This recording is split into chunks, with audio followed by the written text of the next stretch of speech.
kababayan.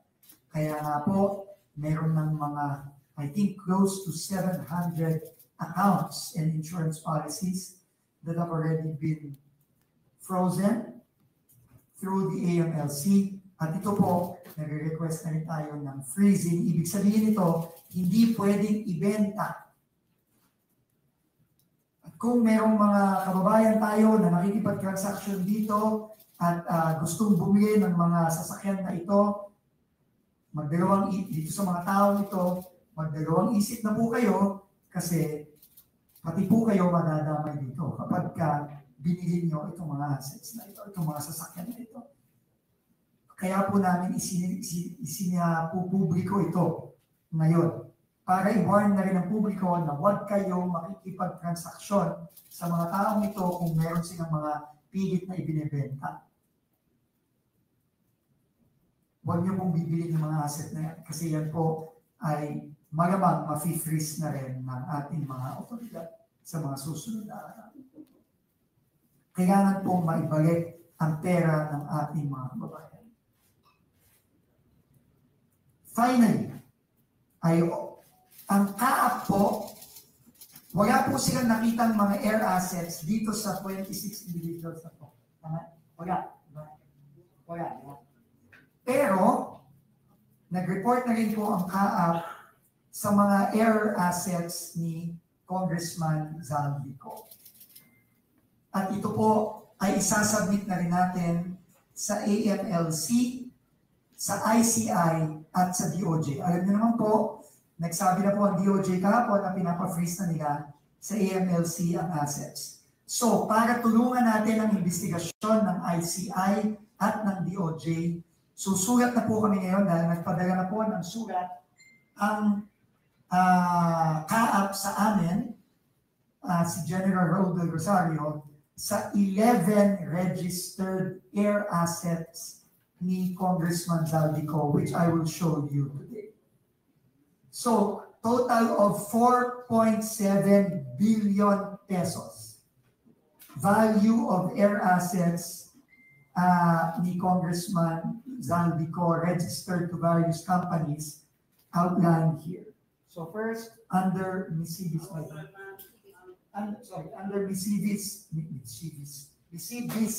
Aviation, this is all in US dollars. Ito po yung mga iba't ibang mga assets ng mga eroplano at chopper. Next is Hightone Construction Development Corporation, also I think connected to Congressman Zaldico. And also QM Builder, I think. Kapatid ba ito? I don't know, basta related to that. Ito po ang example ng mga helicopter at air assets na ang total po nito ay 4.7. Total value is close to 5 billion pesos or 4.7 billion pesos. So we have also written the AMLC, the DOJ, and also the ICI informing them about this, and we will leave it up to them to what to do with these assets. No? So, ano po? So, naglabas na po ng freeze order ang NBI according to, nag-request na po ng freeze order ang NBI sa AMLC according to Secretary Boy Remulla, and I have already informed Secretary Remulla that these air assets have already been submitted to us by CAAP, and we are forwarding this to DOJ, ICI, and AMLC today. So, yun lang po. Again, uulitin ko, sabi po ng Pangulo, bawiin lahat ng pera ng ating mga kababayan. At kasama na po ito doon. Again, if people are doubting the seriousness and the resolve of the President and of the government in not only ensuring na managot ang mga dapat managot, Pero para bawiin ang pera na nakaw sa ating mga kababayan, maniwala po kayo, umpisa pa lang po ito sa mga hahabulin nating mga assets ng mga makakasuhan dito sa mga iba't ibang kaso ito. At hindi po kami titigil ng hindi mabawi ang pera ng taong bayan. Yun po ang direktiba ng Pangulo at tuloy-tuloy po namin gagawin ito. So, umpisa pa lang po ito. We will be announcing future moves and the actions on the part of DPWH in coordination with the ICI, with the DOJ, with the AMLC. So tuloy-tuloy po natin gagawin ito in the coming weeks. So with that po, thank you very much. I'm open to questions. We will provide the members of the media with all of this. I'm sorry, we cannot divulge details. No, we cannot give you great numbers or whatever and details. Those are all confidential. Ang makakatanggap lang po nun ay ang AMLC, ang DOJ, at ang ICI. So, but I think this is enough information for the media, for the public. No? So, pasensya na po, we cannot give other details apart from this. Thank you. Okay, any questions? Sir, can we just have some, go ahead, anyone please. Go ahead. okay. Hi, Secretary, good morning po. Yung almost 5 billion na total or halaga po ng air assets ni Congressman Saldico is obviously po hindi po kayang kitain ng Congressman. Sa kanya po yung manunungkulan sa Congressman. I'm sorry? Yun po bang, obviously po for the record po, yung almost 5 billion na halaga ng air asset ni Congressman Saldico ay hindi po niya pwedeng kitain o maaaring kitain sa kanya po. Hindi ko masasagot yan. Unang-una, wala akong ideya sa net worth ni Congressman Saldico. So I cannot answer that question. Tapos, But very clear lang, sabi ng NBI at ng DOJ kahapon, freeze all assets. We have information on assets for assets either directly or indirectly to various companies connected to Congressman Saldico. We are submitting this list to the DOJ, the AMLC, and the ICI. And we will leave it up to those three agencies and institutions to act accordingly. Tapos, Secretary, pagkatapos po ng pagpapadala ng show cause orders, ano po ang magiging expected natin next process natin doon sa 10 DPWH officials na may mga lavish lifestyles? Kaso, administrative cases will be filed if there is evidence that is not disproven. So administrative cases at merong karampatang parusa yan, pero hindi lang administrative case, no? Isasubmit din namin sa ICI ang kanilang mga pangalan at for potential criminal cases to be filed. And since nabanggit na rin po natin si Congressman Saldico ay nasa ibang bansa po siya, ano po mga legal remedies natin? Paano po din kaya yung monitoring na dapat gawin natin habang nasa ibang bansa si Saldico? I think may gagawin na ang DOJ at ang ICI dito. So, hintayin na rin natin yung mga aksyon ng ICI at ng DOJ na coming days. Tapos sa i-hear ko na rin po, pinag-utos na daw po ni Secretary Laurel yung pag-audit sa lahat ng farm-to-market roads or projects po na gawa daw po ng DPWH. May coordination na po ba yung Opo, magkausap na po kami ni Secretary Kiko Laurel kahapon at kasama din po sa mga i-investigahan natin. Tapos may initial investigation na po ba tayo? I mean, pwede po ba natin malaman kung yung mga contractors din po ng mga projects na yun involved na rin po dito sa inimbestigahan natin? Hindi pa tayo nag-uumpisa ng investigasyon doon, so hindi ko pa masasabi yan kung sino yung mga contractor. Magsisimula pa rin tayo. Thank you, sir. Hi, sir. Maybe we can. Sige, go ahead. Sir Mads from Net25. Sir, sa hearing kahapon nabanggit na yung mga ibang projects doon sa First District ng Bulacan, substandard. Ano pong gagawin ng DPWH? Magbabacktrack ba tayo sa mga project na gawa nila?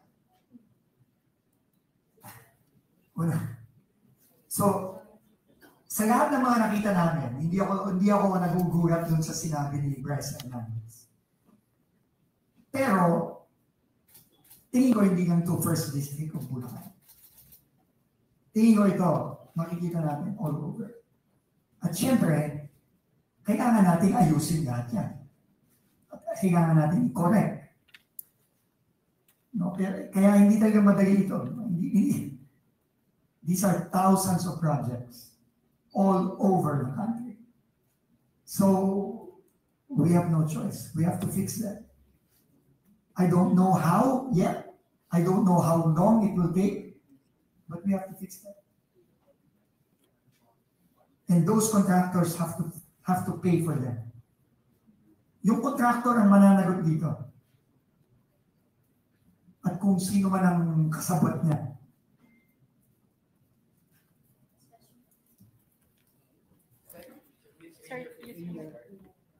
Go ahead. Sir, can you elaborate yung sa lifestyle ng RD, Opulensya, Villa, recent of the cash? Ano na yan? So I'd rather not. I was advised by the lawyers not to. We have already evidence with us that is already with our legal team. These are, posts that were sent to us by concerned citizens, reports from the areas, pictures, but I was advised not to show them to the public muna while the investigation is ongoing. Pero they will have to answer these allegations and cases have to be filed against them.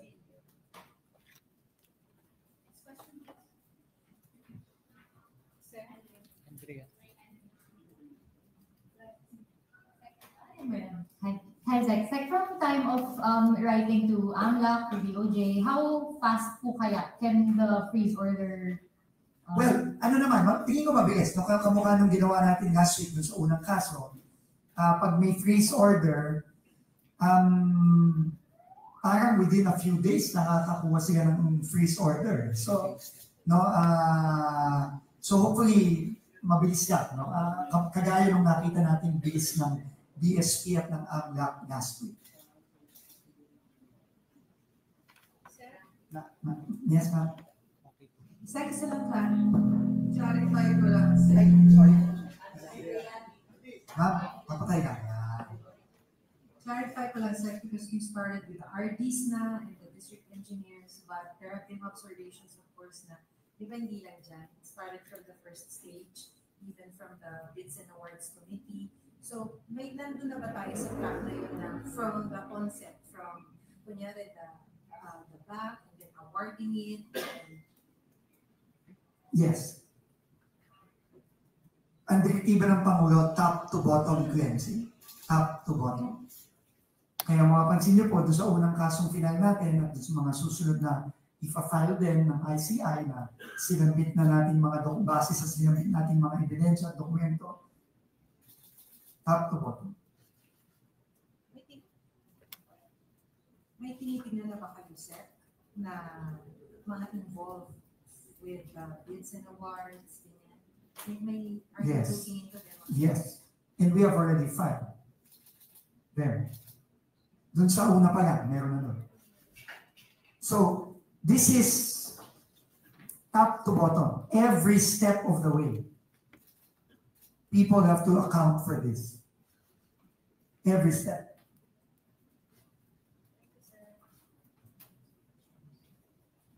Maybe last two. Sir, good morning po. Meron na po ba kayong nahanap ngayon na siguro possible collusion ng ilang DPWH officials sa mga personalities po sa PICAB so far po? Sa PICAB, wala pa kaming nakikita ng links, no? But we will be looking at that also, but we will need to work with Secretary Chris Roque of DTI. No, kasi hindi pa natin talaga nakikita, tama si Ma'am Maki kanina, no? Sinabi niya, starting from sa baba, akyat to, and the top, bottom, left, right, back, front, lahat to eh. Napakagawak na sistema nito. No, at definitely kasama ang PCAB dito. So, pero wala pa tayo. Okay, last siguro. Hello sir, good morning. Honest tanong sir, Radyo Pilipinas. Kahapon sir, binanggit po na part ng budget ng DPWH, almost kalahati or more than kalahati na pupunta po sa allocated sa mga mambabatas. Sa ano po, nabanggit po kahapon sa Senate. Yusek sa Abral. Senate Ribbon Committee. So, moving forward ba sir, may klaro tayo na huwag nang bigyan ng allocation itong mga to? Or dapat Ano kasi mo? may allocate kami? Ano mo, hanggang ngayon hindi ko pa rin naiintindihan yung ano, hindi ko pa rin naiintindihan kung paano ba nabubuo ang budget ng DPWH. I still do not fully, it's so complicated. I still do not fully understand how projects are chosen, how projects are planned, and then eventually how projects are budgeted, and then how projects are implemented. No? Pero ang masasabi ko lang, kailangan baguhin ang sistemang ito. Kasi itong sistemang ito ang nagdala kung nasaan tayo lahat ngayon. No? Hindi ko nga naiintindihan kung ano yung allocable na hindi ko nga naiintindihan yun. To be quite frank, I don't fully understand what that even means. No? But I do know kailangan ng mga project sa mga munisipyo, city, distrito, probinsya, region. Kailangan yan. Ngayon, kung paano sila pinaplano, clearly may problema ng mga dyan. Kailangan repasuhin to ng buo at kailangan baguhin to. Pero wala pa kami dyan. Nandito pa lang kami ngayon sa paghahanap ng mga sino bang dapat managot dito sa mga palpak at maanumalyang proyektong to. So, pero kailangan gawin yan. Pero sir, yung isang lawmaker na may project, hindi ba dapat questionable na po yun? Ang isang mambabatas, ang trabaho ay gumawa ng batas. Sila po ay meron mga sinisponsor ng may mga project sila na sila mismo yung kumbaga nasa likod. Kaya nga sinasabi ko kailangan nga repasuhin and baguhin itong sistema ito. Hindi, it's so convoluted, so confusing, so complicated that it takes, I don't know, it really take a lot of time and effort to really understand how this process works from planning, to budgeting, to procurement, to implementation, to monitoring. Itong sistemang ito kailangan maayos at mabago. So, aabot tayo dyan, pero wala pa tayo dyan ngayon. Last question, Lance, from Hi, sir. Question lang po. Kasi yesterday, Bryce Hernandez also said na, even admitted that even yung school buildings, substandard projects yung makakagawa sa kanila. I know like nasa flood control pa lang po tayo, pero may nare-receive na pa yung DPWH na reports din. Yes, our new incoming team already met with the team of Secretary Sani Angara the past 2 days. Nag-meeting sila para malaman natin kung alin itong mga to, ilan sila, nasaan sila. Again, kailangan ayusin natin. Kawawa naman yung mga estudyante natin. Pati ba naman classroom nila, ganito din ang gagawin. Diba? So we have to fix all of this. Pero wala tayong choice. Nandito na tayo. Kahapon nga, sabihin ko sa inyo, muntik na akong tumalun doon sa tuloy na hindi natapos ng 8 years. Sabi ko kay Sir Benji, natalo na ako dito, Sir Benji. Kasi parang overwhelming na masyado ito . Kaya lang, masyado mababaw . Mataas yung tubig, baka kahit tumagal ako, sayang nga, hindi lang ako mamapatay. Sayang nga. Anyway, so weekly we will be doing this. We will be doing irregular press con with you whenever we have new updates. So, kasi tingin ko maraming mangyayari every day. See you last time. Sir Jim, Associated Press. Yes, sir. Sir Jim, 2 quick questions. Masyadong nakafocus intensely sa Bulacan and partly sa Quezon City. But since you hit the ground, I don't know, blazing by now, do you have a gut feeling yung overall number of infrastructure projects in the last 10 or 3 years ongoing pa? How many ghost projects do you suspect there are, and how many substandard or overpriced? And then, lastly, sir, yung si Bonoan was asking the Senate yesterday about the Bulacan anomalies, no? And he was clueless. So my question is, dun sa system that you have now, what kind of stopgap measures or I don't have a system yet, sir. I don't know why you can think I can do a entire system in 3 weeks here. No, I do not. I told you kanina, kailangan baguhin. Pero kung iniisip nyo mababago to in 3 weeks, baka nananaginip kayo na, hindi ganun kadali ito. Itong sistema nandito, hindi lang taon to, baka dekada na itong nandito na which has led us to where we are today. So to change this, to review this, to change this, and you're asking me how many ghost projects? I don't know. My gut feel, it's all over the country. It's not just Bulacan. Definitely. But if you ask me how many, how can I answer that question? I can't answer that question. In terms of red flags that you initially see. What red flags? What's your question? How many red flags? Yeah, ghost projects. I don't know. Do you think I can find out how many ghost projects there are for thousands and thousands of projects in the entire country in 3 weeks? It's that horrific. Thank you. Well, yes. It's not horrific. This is all over. This is not just Bulacan.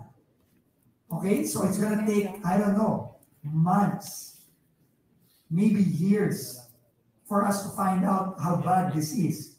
But we have to change that.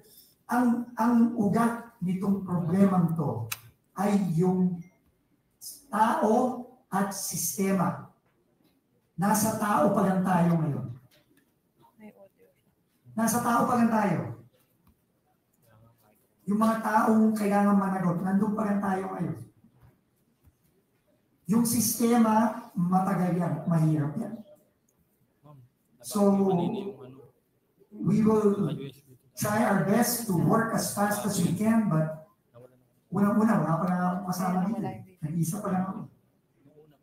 Diba? Tapos you're asking me if I can tell you how many ghost projects there are in the entire country. You're asking me kung may sistema na ako. Wala.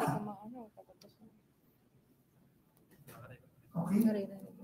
Sorry ha. I don't mean to I'm emotional here because the gravity of this problem is unthinkable. I'm telling you right now. Unthinkable ito. Grabe. At nandito ba lang tayo sa pananagot? Part 1 pa lang tayo. Pananagot pa lang. At dito pa lang. Igo, ubus na oras ko dito. Secretary, yes. Sorry, last question na dapat ko. pasensya na po. Last question na po. Pasensya na po. Tatanong ko lang po sana, Secretary, kung kaya pa ba? Tatanungin niyo ako? Hindi na. Pero ano, what choice do I have, right? What choice do I have? I have no choice. Sabi ko nga sa inyo, magpapatiwakal na dapat ako kahapon sa pagpapangin. Okay. Sige, anyway. Basta, tuloy-tuloy lang tayo. Sige, next week ulit. Sek, pala, Sige, Ma'am Maki. Yes. ako lang, Sek, yung mga singiran documents, Yung mga sinira. yung mga alleged, yung mga natamper. Well, okay. So, yung sa Baguio, meron na tayong two nights ago with the help of Mayor Benji Magano, we already stationed CIDG personnel there, and our income undersecretary, former PNP General Ato Bismar, already sent people there, and nakasecure na tayo doon.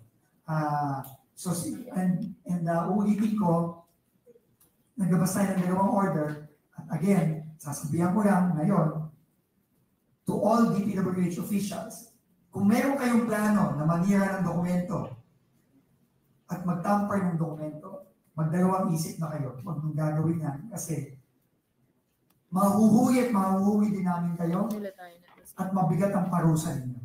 Hindi na kayo makatanggal sa DPWH. Tulong kayo. Maniwala kayo sa amin. So, we are in the process of checking again. There are, 200 plus district offices, regional offices. So, kung meron kayong plano hindi maganda, sorry na lang kayo, mahuhuli din namin kayo. Sec, last na talaga. Yes, please. Status lang ni Yusek Bernardo. Would you know? He left DPWH on August 15. He retired on August 15 before I even came in. No, so, but again, ulitin ko, hindi porket wala na dito sa DPWH. Former secretary, former undersecretary, former assistant secretary, former director, former, whatever. Hindi ibig sabihin na hindi kayo mananalo. Kahit na wala na sila dito sa DPWH. So lahat, pag may ebidensya tayo, tutumbok sa kanila, mananalo sila. Pero may retirement benefits na ba siya? Would you know? I don't know. But all of that, if they are proven to be guilty, all of that will be forfeited. All of that. 26 suspended, prevented. Which one? Yeah. Yes. All of the, 20. Yung 6 contractor, hindi na ako suspend yung contractor. Na-blacklist na yung mga contractor na yan. Yung pen. So, last question na Yung pen naka-preventive suspension. Yung pen na may... Hindi ba? May proseso kasi tayo. No, pero doon na rin tayo papunta. Okay? Thank you very much, everybody. I'll see you on the next one. See you in Manila this afternoon. For those who are coming.